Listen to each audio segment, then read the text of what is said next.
Hello, in this video I am going to be going over the IGCSE Marine syllabus, and I will be going over second part of section 3.4 of the animals, which is the marine invertebrates.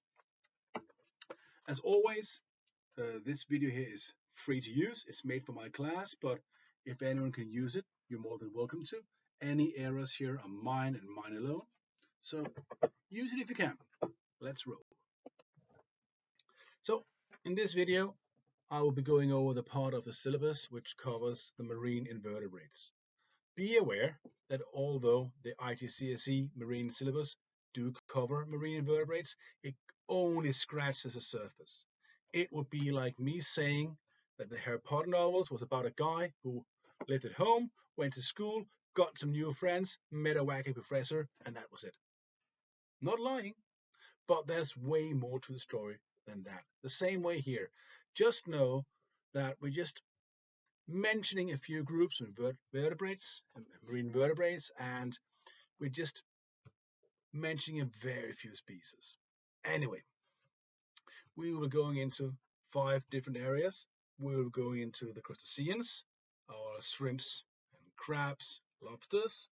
We will go into our Cnidarians, our jellyfish, our coral polyps, the sea anemones. We'll go into the Echinoderms, which are our starfish, our brittle stars. We will be going into the mollusks, which is a huge group, also quite important on land, covering everything from snails to mussels, all the way up to oysters and the giant octopus. And last but not least, the annelids, the worms living in quite often in the sediment. So we'll have a go at this.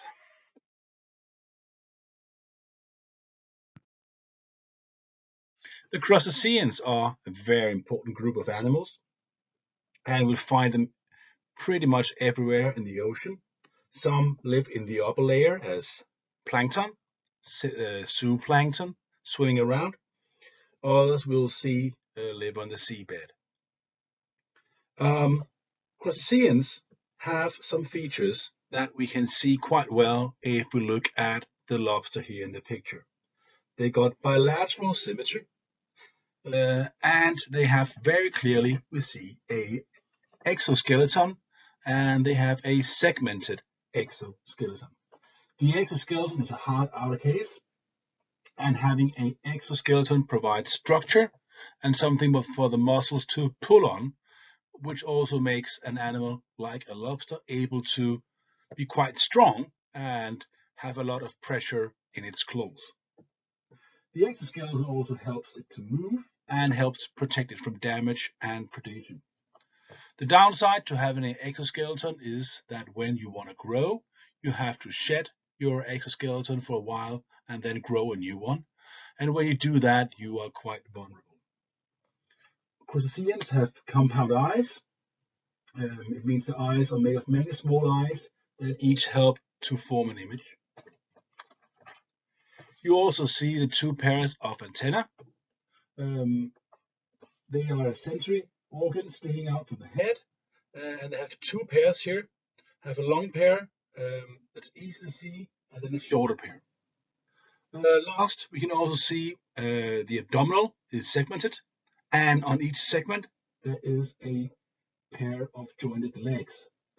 The jointed legs enable the crustaceans to move easily over the seabed. The leg number varies a lot from one species of crustacean to another, but crabs and lobsters have 5 pair of legs, or they will have more or less.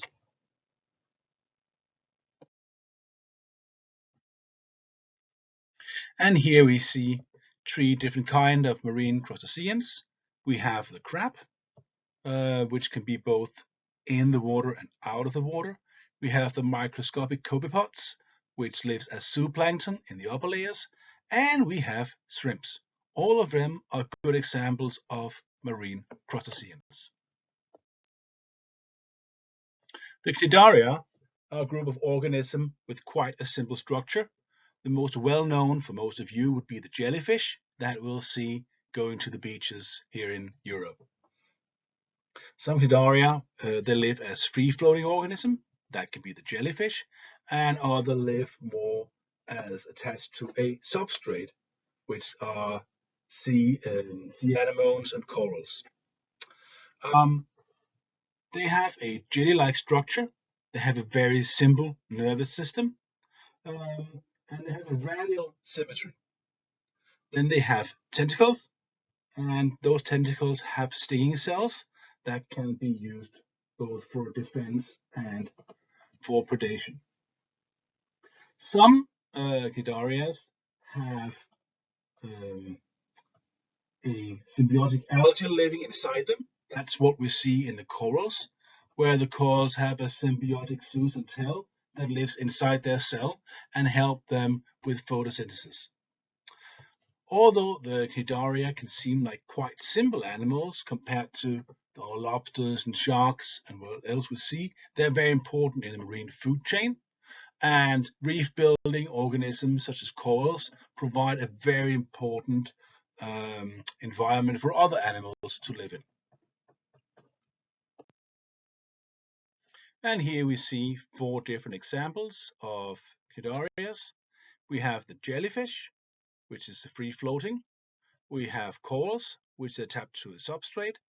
We have the sea anemones, which are also attached to the substrate. And we have the hydras. Next up, we have the Echinoderms, which have a 5-point symmetry, which means that they have a central point, and then they have 5 points growing out from it, as we see here in our sea stars. They have a hard, spiny skin, which covers their body. In some organisms, like sea urchins, the spines are easy to see. In other species, they are a little harder to see. Also, they have tube feet, which they use for movement. And starfish also use them for predation, to pry open a blue mussel, for example, when they want to eat it. Gas exchange also occurs through the tube feet, and the many tube feet we have on a echinoderm provides a large surface, so they can be a good vessel for gas exchange.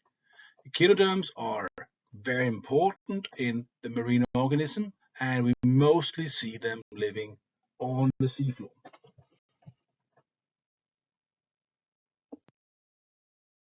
And here we see 3 examples of marine echinoderms. We have the 5-point of the brittle star, where you can easily see the 5-point symmetry. You have the sea urchin, where you can clearly see the spiny skin. And then we have the sea cucumber. There are many types of marine mollusks. Some are small and some are big. Some have an outer shell, such as oysters, and are attached to a substrate, and other, such as octopus, squids, and sea slugs, they swim freely in the ocean. Despite the differences we'll see in body shape, they all have something in common.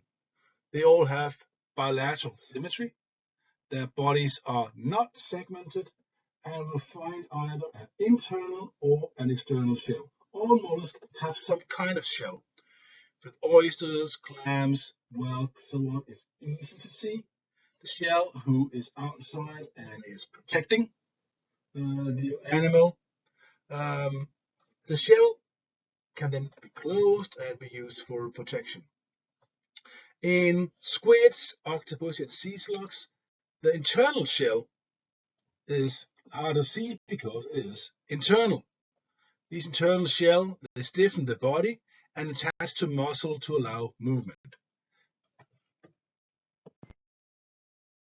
One of the coolest marine mollusks, in my view, are the nautilus.